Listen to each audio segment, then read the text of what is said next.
Arabella and the Gunpowder Plotters by Sue Huband. Narrated by John Delino Ziegler, Jr. Introduction. Hello, it's me again, Arabella Twigg. You may not know me, or you may have forgotten all about me, but that's okay.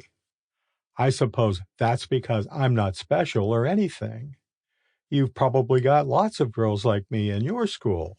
You know what I mean. The quiet ones who sit in the corner and no one notices. The girls in my class ignore me most of the time. That's probably because they think my family is a bit strange. I'll introduce them. First, there's Mom. She spends most of her time inventing weird recipes that no one can eat. Then there's Dad. He spends his time in the shed at the bottom of the garden that he calls his laboratory. He says he's an inventor, but I've never seen him make anything that actually works. I mean, who ever heard of a vacuum cleaner that runs on jelly? As you can imagine, he had great difficulty because the jelly kept setting, not to mention the sticky mess it made on the carpets. I wouldn't really want you to meet my brother Tom. He's horrid. I know some boys can be pests, but he's the worst. He tells lies, and everyone always believes him, especially Mom. She thinks he's wonderful. I don't. He's always getting me into trouble. I don't mind some of the time because I've got Gran. She's my favorite. I know she's a bit odd, but she loves me. The thing is, she likes making clothes, but she makes them out of any old stuff she can find. She especially loves hats, and I have to admit sometimes she does look a bit strange, but I get cross when Tom is rude about her. She lives in the garage, you see, but it's been turned into a sort of a house for her. Mom said she wasn't safe on her own. I'm not quite sure why.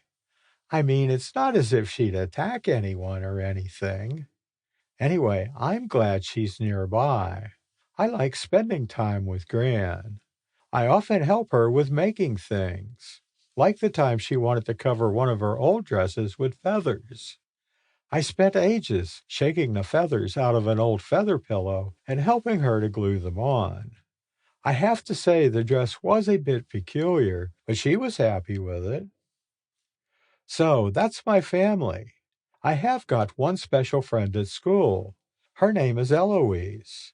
Her parents are from Nigeria. I'm not too sure where that is, except it's a long way away. I don't think Eloise has ever been there because she doesn't talk about it. She's kind to me, especially when the other girls are laughing about me. I know they do because I've heard them. They don't include me when they're gossiping and giggling, and never invite me to sleepovers. They say I'm old-fashioned, and I don't wear the right clothes. I've tried telling Mom, but she doesn't take any notice. She thinks they're the silly ones. But they don't have to wear their hair in two stupid plaits with big ribbons on the end, do they? How ridiculous is that at 8.5? Anyway, I told you, you probably wouldn't even notice me if I was in your class. I'm nothing special, except that, lately, strange things have happened to me. I don't understand any of it. Perhaps you might make sense of it. It all happened when our class teacher, Mrs. Osborne, was telling us about the gunpowder plot. She decided to have a competition for the best guy Fawkes, and I wanted to enter. Chapter 1. Will you come down and have tea, you two? Shouted Mom from the kitchen. I'm just finishing off a sentence for my English homework, Mom. I'll be down in a sec. They plan to blow up the Houses of Parliament. Full stop. Right, that's done. Gosh, I'm talking to myself now. I sound like Gran. I close my books and go downstairs into the kitchen. Oh no, Mom's been at it again. I look at the plate of kipper and onion sandwiches in front of me. How can I possibly even attempt? Sample complete. Ready to continue?